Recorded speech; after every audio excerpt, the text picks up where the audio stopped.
Welcome back to the Ed Show. Yesterday, President Obama announced a plan to get credit flowing to small businesses. A major part of his proposal involves redirecting TARP funds to smaller community banks to engage them in increasing lending to small businesses. All right. So Senator Jeff Merkley and Barbara Boxer introduced legislation yesterday that would do just that. Senator Jeff Merkley of Oregon joins me now here on the Ed Show. Senator, good to have you with us. I think we need a number of dynamics to come into place here. Got to have demand, got to have credit, and you got to have banks that are willing to do this. Is the table set to match your legislation with this? The table is set. This legislation is the result of many discussions held with community banks. Community banks want to make loans, but they don't have the capital that gives them the sufficient ability to make those loans. Meanwhile, small businesses have long-term relationships with community banks. They're going to community banks saying, hey, to create jobs and put our company back in the economy, we need to borrow. And the banks are saying, we're sorry, we were maxed out. We can't do it. Okay. Meanwhile, there's a third piece of this, so it's very important. Yep. Let's take some of those funds that would otherwise go to Wall Street, and just a third of the funds that went into Bank of America would fund equity for 1,900 community banks. 1,900 banks across this nation make loans to small businesses, put people back to work. Is there fine print here that's going to slow the process? Because, you know, the Obama administration needs to get the job numbers turned around pretty quickly. I've had a lot of small business people tell me that they got great credit, but they can't get money.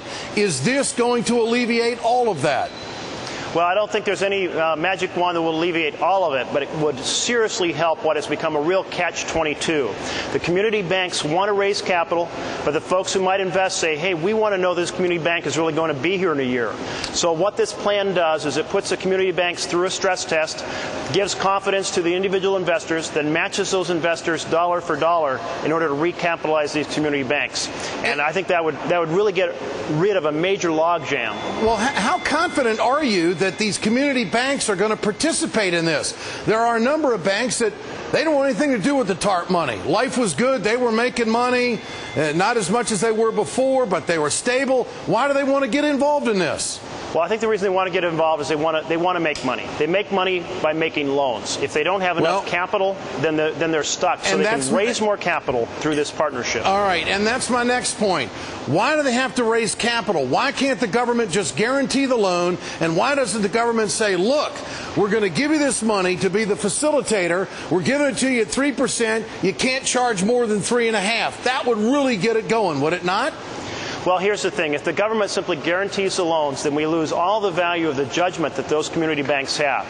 They understand who's running the local businesses. They understand the local economy. They know a good investment versus a bad investment. I don't think what we want to do is take away the situation where the banks have skin in the game. They need to know that their profit is at stake on their judgment. Why is this happening now? Why wasn't this happening 6 months ago? Oh, that's a great question. You know, I wish I'd put this bill together 6 months ago. It makes all the sense in the world. I'm glad to have the package now and be advocating for it. But to your point, it would have been great 6 months ago. Well, I have to tell you, Senator, nothing to do with you, but it makes me a little bit nervous about the Obama economic team. I mean, we've been talking about this for months on end. The American people have been talking about it. I mean, I think this is a shooting from the hip reaction to all of this. I know that they've had some other programs involved, but the tight credit and the tight money has set the table for no job creation. They've saved jobs with the stimulus package, but they have not created the jobs, and I think this will work. I do. If there's no fine print to hold people up. And I commend you on this bill. Quickly, I know you just came off the floor. What's the latest on the public option? Yes, I was over on the floor advocating for the public option. We were doing a kind of a group of senators talking together, Tom Udall, Sherrod Brown, Ted Kaufman, Sheldon Whitehouse. And the points we were making is the public option is all about competition. We don't have competition in health care insurance.